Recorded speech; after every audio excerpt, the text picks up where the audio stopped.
और पृथ्वी का लक्षण है गंधवती। ये पृथ्वी में गंध सुगंधी कहाँ से आई? जितना भी इत्र है, और जो हमारे राम जहाँ ठहरे ना, वो महाराज हैं मंदिर में।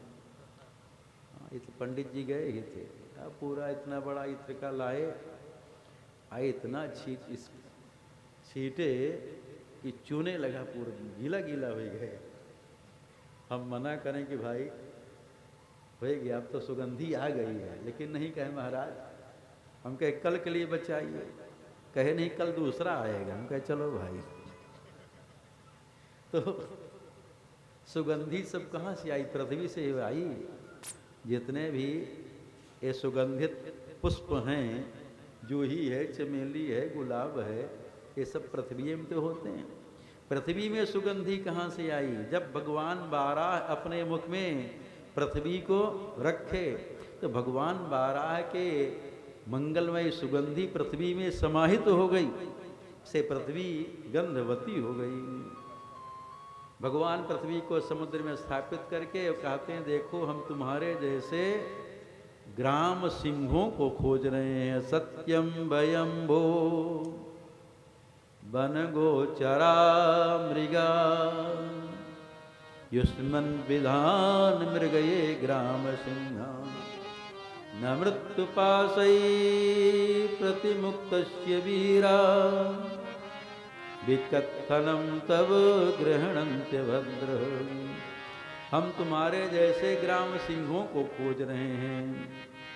तो ग्राम सिंह किसको कहा जाता है?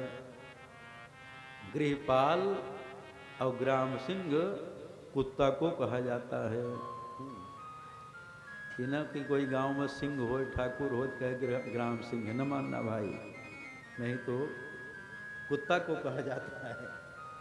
गृहपाल भी, आप तो घर का पालन पोषण करते हैं, गृहपाल हैं कि नहीं? नहीं।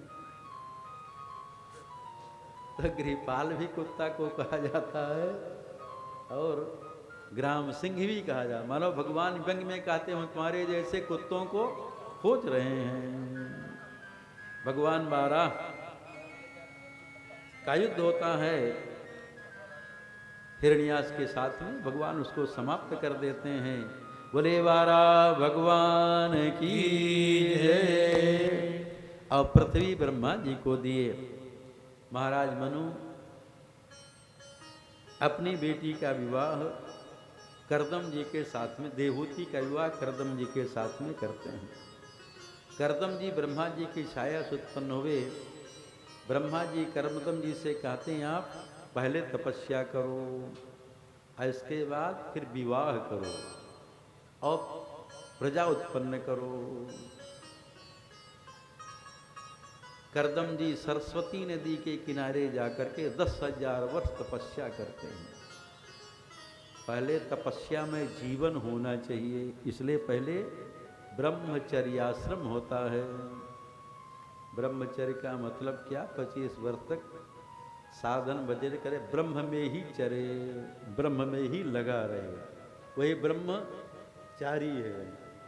जब 25 वर्ष तक ब्रह्मचर्य का अच्छे से पालन कर लेंगे तो गृहस्थ जीवन भी अच्छे से बीतेगा।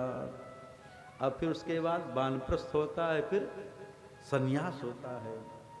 तो इसलिए ब्रह्मा जी कहते पहले तपस्या करो और फिर विवाह करो, प्रजा उत्पन्न करो। करदम जी तपस्या करते हैं 10,000 वर्ष तक। उनकी तपस्या से प्रसन्न होकर के साक्षात भगवान नारायण उनके सामने प्रकट होते हैं। बढ़िया मुकुट कुंडल धारण किए हुए हैं, उन्नत ललाट है, कमल के समान खिले खिले नेत्र हैं, मंद मंद मुस्कुरा रहे, पीतांबर धारण किए हुए हैं। किरीटिनम कुंडलिनम शंख चक्र गदाधरम श्वेतोत्पल क्रीडनकम मनस्वसेते सुशिक्षण। तो करदम जी भगवान नारायण का दर्शन करते हैं और उनसे प्रार्थना का स्तुति करते हैं। फिर प्रार्थना करते हैं कि आपके जो चरण कमल हैं संसार सागर से पार ले जाने के लिए जहाज हैं। पादार विंदम भव सिंधु पोतम, आपके जो चरण कमल हैं भव सिंधु को पार जाने के लिए पोत मने जहाज हैं। लेकिन इन्हीं चरण कमलों की उपासना यदि कोई संसार की कामना को पूर्ण करने के लिए, वासना को पूर्ण करने के लिए करता है, उसकी बुद्धि को आपकी माया ने हरण कर लिया है। ये माया ते ऋत में दशस्वत पादारविंदम भव सिंधु पोतम, उपासते काम लवायते साम, राशि कामान निरेपेषु। तो जो संसार की कामना को पूर्ण करने के लिए भगवान के चरण कमलों की उपासना करते हैं, उनकी बुद्धि को माया ने हरण कर लिया है। ये संसार की कामना वासना तो नारकी प्राणी की भी पूर्ण होती है। जो बिड़भोजी पशु हैं, कुत्ता हैं, सुअर हैं, इनका भी सारी कामनाएं विषय भोग मिलता है उनको भी। अब उसी के लिए भगवान से प्रार्थना करे, संत महात्माओं से आशीर्वाद मांगे तो ठीक नहीं है। जो भाग्य में है वो तो आएगा ही, जितना है भाग्य में वो मिलेगा। अब भाग्य में नहीं है तो बड़ा मुश्किल हो जाएगा। हाँ, कोई सर्वसमर्थ संत महात्मा आशीर्वाद दे तो हो जाएगा, लेकिन संत महात्मा भी आशीर्वाद देगा तो उसी को बनना पड़ता है करके महाराज। उसका पुण्य जाता है, उसको भी कष्ट भोगना पड़ता है। तो भाग्य में जो है वो तो आएगा, उसके लिए प्रयास नहीं करना है। हमारे गुरुदेव भगवान एक कवित कहा करते थे, तो कछु और विचारत है, नर तेरो विचार धरो ही रहेगो, कोटि उपाय करे धन के हित, भाग्य लिखो तितनो ही मिलेगो, भोर की सांझ घड़ी पल माही सो, काल अचानक आई गयो गो, राम भजे न कियो शुभ कर्म, तो सुंदर यो पछताई रहो गो। तो जो भाग्य में है वो तो आएगा ही, उसके लिए क्या प्रयास करना। हाँ, भाग्य गड़बड़ है तो भाग्य को ठीक करने का प्रयास करना चाहिए। अब कर्म है, भाग्य है, कैसे ठीक होगा। ये जो भाग्य है केवल राम भजन से ही ठीक होगा और दूसरे साधन से ठीक नहीं होगा। जो राम नाम का जप करेंगे, राम नाम महाराज हमारी आपकी भाग्य में कुछ ब्रह्मा जी गड़बड़ लिखे हैं, ब्रह्मा जी के लेख को मिटा करके आपके भाग्य को ठीक करेंगे। तो भाग्य को ठीक करने का प्रयास करना चाहिए, इधर उधर भटकना नहीं चाहिए। मंत्र महामणि विषय ब्याल के, मेटत कठिन कुवंक भाल के। तो एक भगत था, उसको संतान नहीं थी, किसी महात्मा के पास गया, प्रार्थना किया, महात्मा समझाए, लेकिन किसी को बोध नहीं होता, ज्ञान नहीं होता। एक दिन महात्मा और वो भगत दोनों जा रहे थे, अचानक महात्मा जी को हंसी आ गई। वो भगत महात्मा जी से कहता, क्यों हंसे, यहाँ कोई हंसने वाली बात भी नहीं हुई, ऐसा कोई दृश्य दिखाई पड़ा कि हंसी आ जाए, आप क्यों हंसे। वो महात्मा कहते, देखो भगत बताओ, ये जो सुअरी जा रही है इसके पीछे 1 दर्जन बच्चे लगे हुए हैं, दौड़ रहे हैं। ये सुअरी कौन भगवान के चरण कमलों की उपासना की थी, अथवा कौन संत महात्मा के पास जाकर के आशीर्वाद मांगी थी, जिसके 1 दर्जन बच्चा पैदा हो गए। और उसी के लिए संत महात्माओं से आशीर्वाद मांगे, भगवान के चरण कमलों की पूजा करे तो ठीक नहीं, उसकी बुद्धि को माया ने हरण कर लिया है।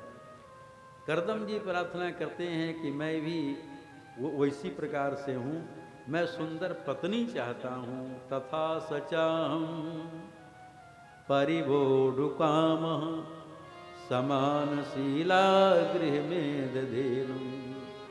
एक गृहस्थी भी यज्ञ है, एक गृहस्थी भी यज्ञ है। उस यज्ञ के लिए जैसे यज्ञ होता है गाय के दूध घी से, तो गृह में देनु, तो पत्नी हो तभी तो गृहस्थी यज्ञ पूर्ण होगा। पति पत्नी दोनों मिलकर के भगवान का भजन करें तो उनके यहाँ भगवान का प्राकट्य होगा। अरे भगवान को संत महात्मा के यहाँ थोड़ी आए, जो विरक्त है वहाँ भगवान थोड़ी आए। भले दर्शन दे दिए हों लेकिन प्रकट नहीं हुए, वहाँ जन्म नहीं लिए। जब पत्नी ही नहीं है तो कहाँ से भगवान जन्म लेंगे। अरे भगवान श्री राम कहाँ आए? महाराज दशरथ जी के यहाँ, कौशल्या जी के यहाँ। भगवान श्री कृष्ण नंद यशोदा वसुदेव देवकी के यहाँ आए। तो यदि पति पत्नी दोनों मिलकर के भगवान का भजन करते हैं तो उनके यहाँ भगवान का प्राकट्य होगा। अब कहीं पत्नी ठीक नहीं है, सुंदर स्वभाव नहीं है उसका, एकदम कर्कशा है महाराज, चंडी है मान लो, तो पंडित जी बताइए घर में रह पाएंगे? गृहस्थी नरक हो जाएगी, हैं? रहना मुश्किल हो जाएगा। नहीं, दिन रात जब झगड़ा करेगी तो आने का मन कहेगा घर। तो और यदि सुंदर सुशील स्वभाव वाली है, सेवा करने वाली है, संतों की सेवा करे और भजन कर रही है, तो उनके यहाँ भगवान का प्राकट्य होगा। हाँ? एक भगत थे, भक्तमाल में कथा याद आ गई पता नहीं, केवल राम जी, वो बड़े अच्छे थे, संत महात्मा की सेवा करते थे। और उनकी पत्नी बड़ी कर्कशा थी महाराज, संत महात्माओं को भोजन ही बना के न दे और सेवा करना चाहते। एक दिन रात्रि में 10 बजे ट्रेन से उतर करके आ गए, स्टेशन के पास से उनका घर था। 4-5 महात्मा आ गए, अब भूखे थे, गए अपनी पत्नी के पास, देखो कुछ भोजन बना दो, संत महात्मा प्रसाद पालें, भूखे हैं। वो कहती मेरा सिर दर्द कर रहा है, हम नहीं बनाओ, ये तो रोज ही आते रहते हैं, हम कहाँ तक बनाओगे? नहीं, तुरंत ही उसका भाई आ गया। जब उसका भाई आ गया, सिर दर्द ठीक, अब भाई के लिए बनाना है, तो उठी, अपने भाई के लिए बढ़िया हलवा पूड़ी बनाई। अब विचार करती है अब इनके लिए भी बनाना पड़ेगा, तो संत महात्माओं के लिए मोटी मोटी बाजरा की रोटी बनाई। वो केवल राम जी देख रहे थे, विचार करते अपने भाई के लिए तो बढ़िया हलवा पूड़ी बनाई है, और हमारे भाई संत महात्माओं के लिए ये मोटी मोटी बाजरा की रोटी बनाई है। और संत जो हैं भगवान के स्वरूप हैं, भक्ति भक्त भगवंत गुर चतुर नाम बपू एक, संत भगवान के स्वरूप हैं। संत और भगवान में कोई अंतर नहीं है। तो हमारे भाई जो भगवान के स्वरूप संत महात्मा है, तो बाजरा की सूखी रोटी खाएं, और इसका भाई बढ़िया हलवा पूड़ी छाने, ठीक नहीं, बड़ा अपराध हो जाएगा। तो उपाय करते हैं, जो घर में जल भरा हुआ था इधर उधर हाथ पैर धो करके सब बहा दिए, राजस्थान की बात है।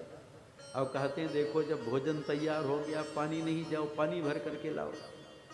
और पत्नी गई घड़ा लेकर के पानी भरने के लिए कुआं में, तब तक पंगत बैठा दिए। संत महात्माओं के पंगत में बलिया हलवा पूड़ी परोस दिए, और उसके भाई को ही बैठा दिए, उसके पत्ता में थाली में बाजरा की रोटी दे दिए। अब संत महात्मा पा रहे थे, इतने वो आई उनकी पत्नी जल ले करके देखी तो जल गई। विचार करती हमारा भाई तो सूखी रोटी खा रहा है, और ये संत महात्मा तो वो बढ़िया हलवा पूड़ी छान रहे हैं, और संकेत करती कि तुम तो मेरा नाक कटवा लिए, नाक कटवा लिए तुम मेरा। कुबा राम जी का संकेत कर, तुम तो मेरा गला ही काट रही थी। अरे संत भगवान के स्वरूप हैं, वो रोटी खाएं सूखी या तुम्हारा भाई हलवा चाहे पूड़ी खाए तो मेरा तो गला ही कटवा रही थी।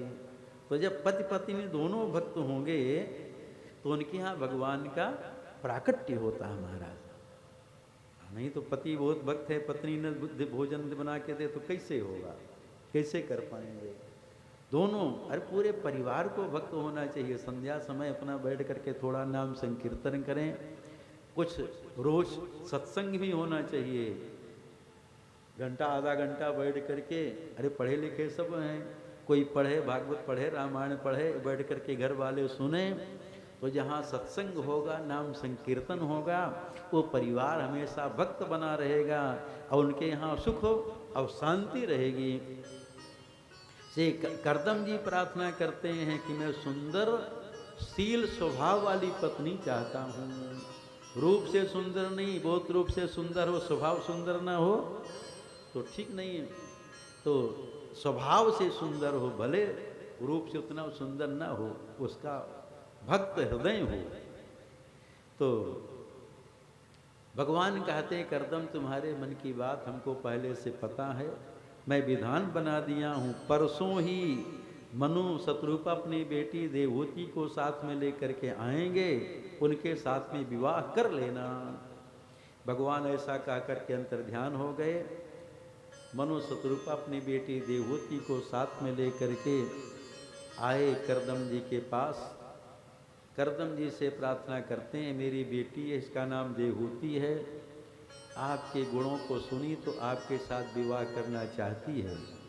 करदम जी कहते विवाह करने की इच्छा मेरी तो है, लेकिन एक शर्त है, एक पुत्र होने के बाद मैं जंगल चला जाऊंगा तपस्या करने के लिए। इनको शर्त मंजूर है, मैं विवाह कर लूँगा। अब मनु शत्रुपा विचार करते मेरी बात तो है नहीं, बेटी से पूछना पड़ेगा। देवहूति जी से पूछते, देखो बेटी ऐसी सी बात है, एक संतान और पुत्र होने के बाद ये तपस्या करने जंगल चले जाएंगे, क्या तुम इनके साथ विवाह करोगी?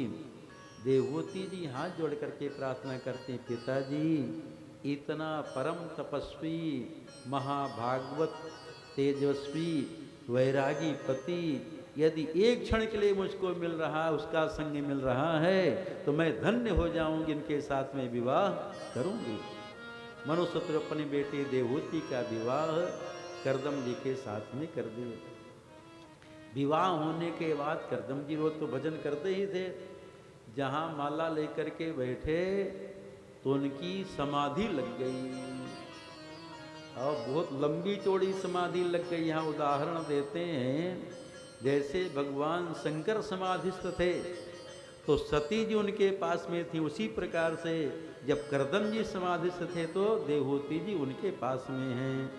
नित्यं पर्यचरत प्रीत्या भवानी भवम प्रभुं विश्रम्भेणात्म शौचेन गौरवेण धनेन च। तो देवहूति जी पास में बैठी हैं। कई वर्षों के बाद जब समाधि खुली, देखे सामने देवी बैठी, भूल गए कि हम विवाह किए जाएंगे। बैठी हैं देवी, पूछते देवी आप कौन हैं? देवहूति जी प्रार्थना करते, नाथ हमारे माता पिता हमको साथ में लेकर के आए, मेरा हाथ आपके हाथ में सौंप करके गए, आप मेरा पाणी ग्रहण किए हैं, मैं आपकी धर्म पत्नी हूँ। तब करदम जी को याद आया कि हाँ हम विवाह इनका पाणी ग्रहण किए हैं। करदम जी देखे देवहूति जी बहुत दुबली पतली हो गई थी, कहते हैं आप इस बिंदु सरोवर में डुबकी लगावें। जहाँ देवहूति जी बिंदु सरोवर में डुबकी लगाई, उनका सर्वांग सुंदर शरीर हो गया और हजारों दासियाँ उनकी सेवा के लिए प्रकट हो गईं। कहती मैं आपकी दासी, वयम कर्म करी तब। तो हजारों दासियां प्रकट हो गई। करदम जी अपनी तपस्या के प्रभाव से एक विमान तैयार किए, बड़ा विशाल विमान था, उसमें बढ़िया पार्क भी था, बगीचा। विमाने में सारी व्यवस्था, वहीं सरोवर भी था, कहाँ घूमने के लिए जाएंगे? और 1000 दासियां उनके भी रहने के लिए और अपने रहने के लिए वही है उसमें। इतना विशाल विमान तैयार किए। विमान का नाम था कामक विमान, इच्छा के अनुसार गमन करने वाला विमान था। उसमें पेट्रोल भी नहीं डालना पड़ता था, बस बैठ गए, इच्छा हुई चलो, विमान चल देता था। उस विमान में देवहूति को साथ में लेकर के, सब दासियों को साथ में लेकर के विहार करते हैं। विहार करते करते 9 कन्याओं का जन्म हो गया। ये समय क्षण के समान बीत गया। करदम जी को याद आए, मैं तो विवाह के पहले प्रतिज्ञा किया था, एक संतान होने के बाद चला जाऊंगा तपस्या करने, लेकिन 9 कन्याओं का जन्म हो गया। क्षण, ये समय इतना क्षण के समान बीत गया। करदम जी कहते अब तो मैं जा रहा हूँ तपस्या करने के लिए। देवहूति जी हाथ जोड़ करके प्रार्थना करती, नाथ आप तपस्या करने चले जाएंगे तो जो 9 बेटियों का जन्म हो गया है, इनका विवाह कौन करेगा? और आप तो विवाह के पहले प्रतिज्ञा किए थे, पुत्र होने के बाद तपस्या करने जाऊंगा, तो पुत्र तो हुआ नहीं, तो मैं किसके आश्रित रहूंगी? अरे पुत्र हो जाए, पुत्र आधार हो जाता है माँ के लिए, तो तब आप जाएं। स्त्री को स्वतंत्र रहने का आदेश नहीं दिया गया है शास्त्रों में, स्त्री को परतंत्र रहने के लिए कहा गया है। बचपन में पिता रक्षा करता, पिता रक्षति कौमारे। जवानी आ गई, विवाह हो गया तो भर्ता रक्षति यौवने। यौवन अवस्था में पति उसकी रक्षा करता है। अब मान लो पति नहीं है तो पुत्र उसकी रक्षा करता। पुत्रस्तु सविरे भावे न स्त्री स्वातंत्र मरहदे। तो इसलिए स्त्री को स्वतंत्र रहने का अधिकार नहीं दिया गया शास्त्रों में। स्वतंत्र हो जाएगी तो बिगड़ जाएगी महाराज, वो शूर्पणखा जैसे हो जाएगी। वो स्वामी जी भी रामायण में लिखे, जिम स्वतंत्र भय बेगरहि नारी। स्वतंत्र हो जाएगी तो बिगड़ जाएगी। इसलिए आजकल सब स्वतंत्र हैं हमारे, इसलिए सब गड़बड़ हो रहा है। स्वतंत्र रहने का अधिकार नहीं दिया गया, परतंत्र रहना चाहिए। सबको पराधीन होना चाहिए, चाहे हम हो चाहे आप हों। किसी के पराधीन माता पिता हैं, नहीं तो शास्त्र के अधीन रहो। अरे उनके वाक्य के अधीन रहोगे पराधीनता है, भगवान के अधीन रहो।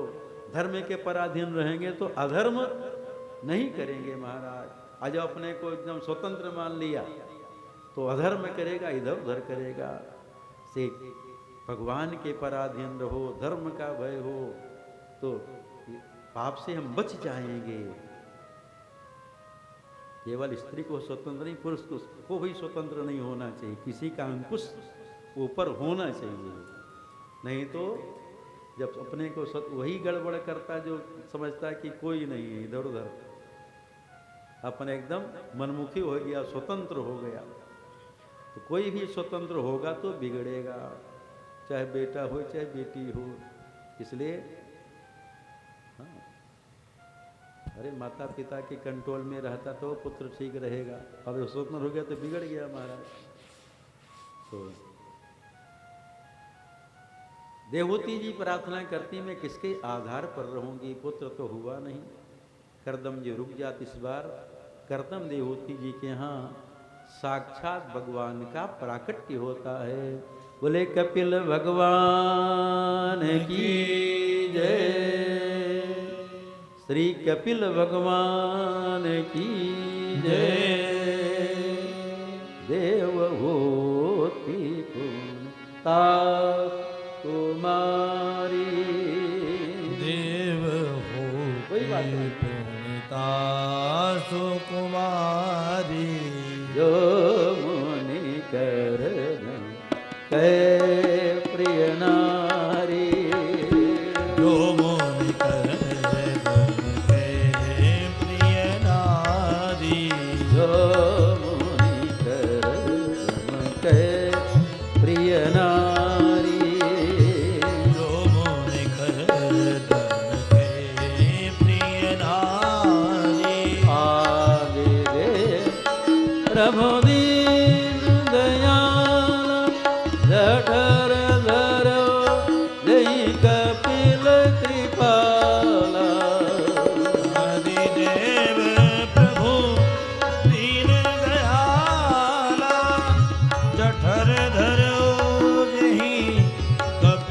कृपाला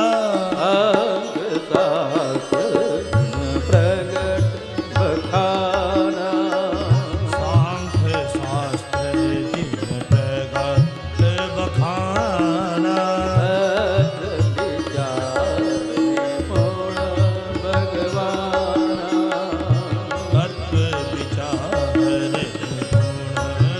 भगवान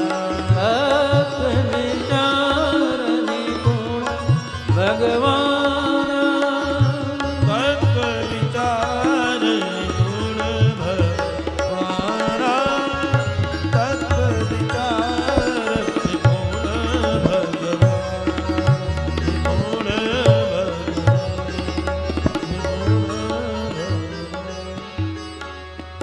ब्रह्मा जी अपने 10 मानस पुत्रों को साथ में लेकर के आए। भगवान कपिल की स्तुति करते हैं और करदम जी से कहते हैं, देखो करदम, आपके यहाँ 9 कन्याएं हैं, हमारे साथ में 10 बेटे हैं।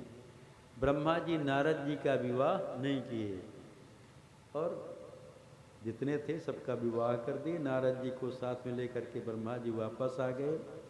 करदम जी चले गए तपस्या करने के लिए। माँ देवहूति भगवान कपिल की शरण में आती हैं।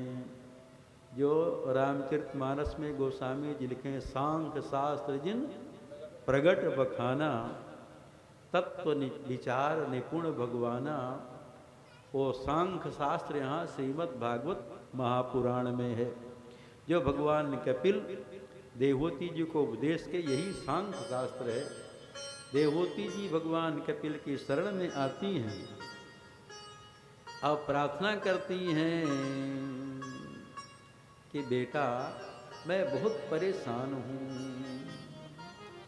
निर्वीणा नितराम्बोमन असदिन्द्रियतर्षणात्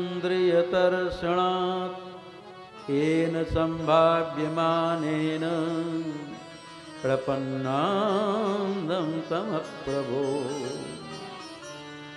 मैं बहुत परेशान हूँ। भगवान कहते, मैया क्यों परेशान हो? देवहूति जी कहती, बेटा जो इंद्रियां हैं ये आसक्त हैं, इनको तृप्त करने में मैं लगी हूँ। सारा समय इनको तृप्त करने में लगा दी हूँ। दिन रात इनका पेट भरना चाहती हूँ। जो मांगती हैं वही मैं देती हूँ, लेकिन इनका पेट भर नहीं पा रहा है, तृप्त नहीं हो रही हैं। लगता हमको इंद्रियां अंधेरे सूखे कुएं में गिरा करके मार देंगी। इंद्रियों को कोई आज तक तृप्त नहीं कर पाया। इंद्रियां हमारी आपकी बकरी के समान है। जैसे बकरी का पेट भरना असंभव है, कोई बकरी का पेट भर नहीं पाएगा। हमारे गुरुदेव भगवान एक दृष्टांत सुनाते थे। एक राजा था, वो तो सेठ कहते थे, सेठ था। चाय पीने का उसको व्यसन था, और जिसको व्यसन होता भले कथम बैठा हो, हारमोनियम लेके गावे बजा आ जाएगा तो पी लेगा। तो हमको है ही नहीं, हम तो पीते ही नहीं, इसलिए कोई बात नहीं। हमारे पास तो कल लोग लौंग इलायची रखा था, वो भी नहीं खाते कभी। क्या खाना है, जब गला फंसता ही नहीं तो क्यों खाए, वैसो नहीं खाते हैं। अब व्यसन है तो खाए पिएगा। तो उसको चाय पीने का व्यसन था, लेकिन कंजूस था। दूध खरीदना नहीं चाहता था और शुद्ध दूध मिलता भी नहीं खरीदने पर। तो वह भाई क्या किया जाए कि दूध शुद्ध मिलने लगे बिना पैसा का। मुनीम उसका बड़ा चतुर था, कहता सेठ जी एक बकरी खरीद लीजिए, अब बहुत बड़ी बेरोजगारी है, निकाल दीजिए, घोषणा कर दीजिए, पेपर में निकाल दीजिए, बकरी का पेट भरेगा उसको 500 स्वर्ण मुद्रा इनाम दिया जाएगा। अब बहुत भाई कौन नहीं 500 सोने का रुपया जीतेगा। बकरी आगे जिसका ऊपर फार्म था, कहा ले जाओ बकरी का पेट भर करके लाओ, हम परीक्षा करें। तो ले गया, बकरी को चराया और लाया। वो सेठ परीक्षा किया, पीपल के पत्ते को तोड़ करके लाया, बकरी के मुंह के सामने किया, बकरी खाने लगी। तो कहता बकरी का पेट भरा नहीं है, पेट भरा होता तो खाती नहीं। अब उसको आनंद हो गया महाराज, बिना परिश्रम के बिना पैसे के बढ़िया, अब शुद्ध दूध मिल रहा है, कुछ लग नहीं रहा। अब लोग ले जाएं बकरी का पेट भरें, जब वो परीक्षा करे सब फेल हो जाते थे, कोई इनाम जीत नहीं पाया। कहीं वहीं बगल में आए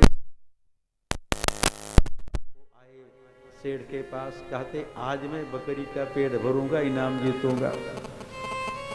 महात्मा जी बकरी को ले गए। महात्मा बड़े चतुर भी होते हैं, बड़े बुद्धिमान होते हैं।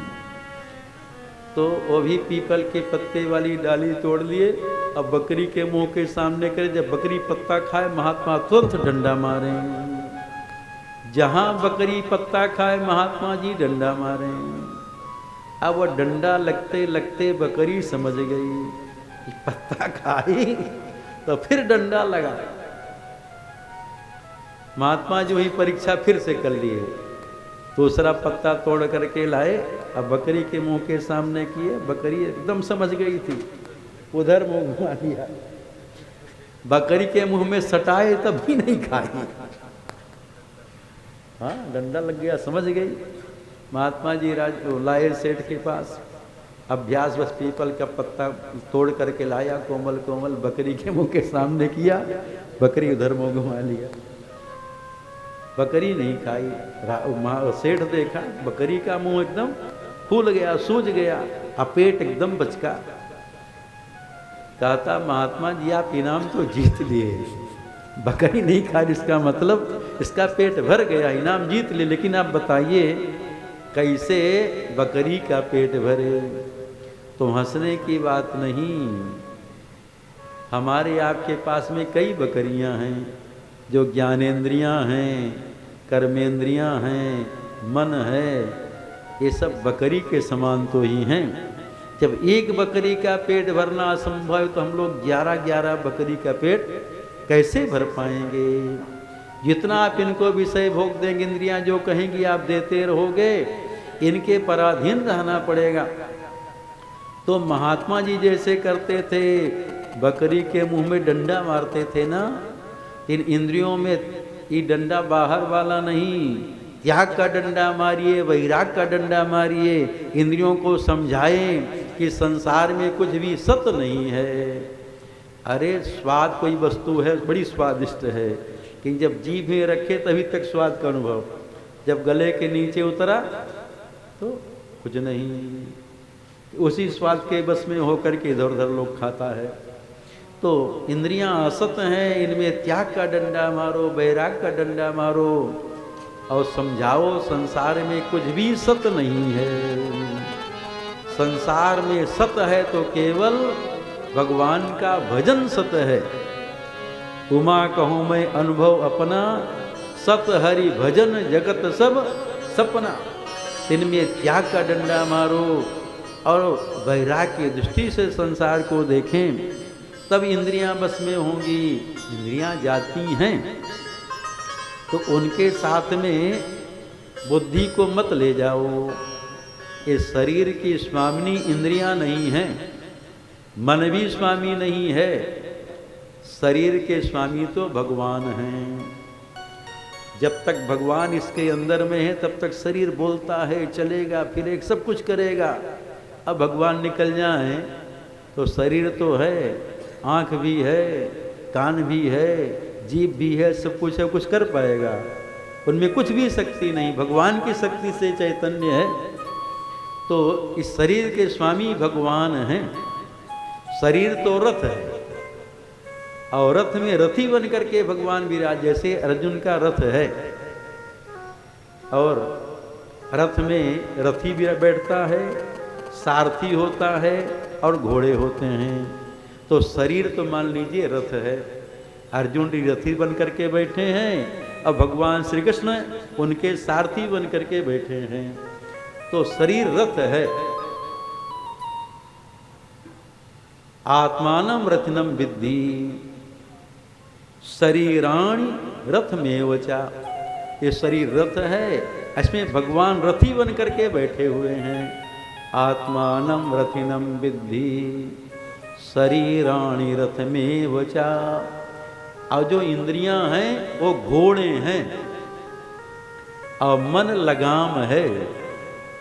इंद्रियाण हयान्याहु मन प्रगृह में वचा। मन लगाम है, अब बुद्धि सारथी है। सारथी ही घोड़ों को कंट्रोल में करता है। तो बुद्धि रूपी सारथी को चाहिए। अरे बुद्धि से हम लोग सोच विचार करते हैं, निर्णय करते हैं कि ठीक है कि गलत है।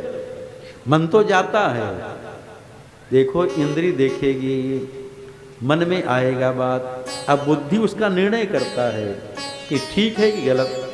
तो मन बुद्धि रूपी सारथी से इंद्री रूपी घोड़ों को कंट्रोल में रखे। मन की लगाम ढीली मत छोड़े। और मन की लगाम को ढीली कर देंगे, मन तो दौड़े रहा है, बुद्धि को उसके पीछे लगा देंगे तो इंद्रियां जो हैं स्वतंत्र हो जाएंगी और रथी को ले जा कर के कहीं गड्ढे में गिरा के मार देंगी। अरे घोड़ा जब स्वतंत्र हो जाएगा तो फिर कंट्रोल में नहीं हो पाता। से कहीं कहीं रथ में बैठना पड़ता तो 2-3 लोग लगे रहते घोड़े को। एक तो वो लगाम पकड़ा खींचा है और 2-4 लोग और लगे रहते उनको संभालने में। हाँ, कहीं कहीं कलश यात्रा निकली, हम बैठते नहीं लेकिन कहीं बैठ हो गया तो देखते हैं 2-4 लोग लगे संभालने में। हम तो बाबा जी को बैठा देते हैं।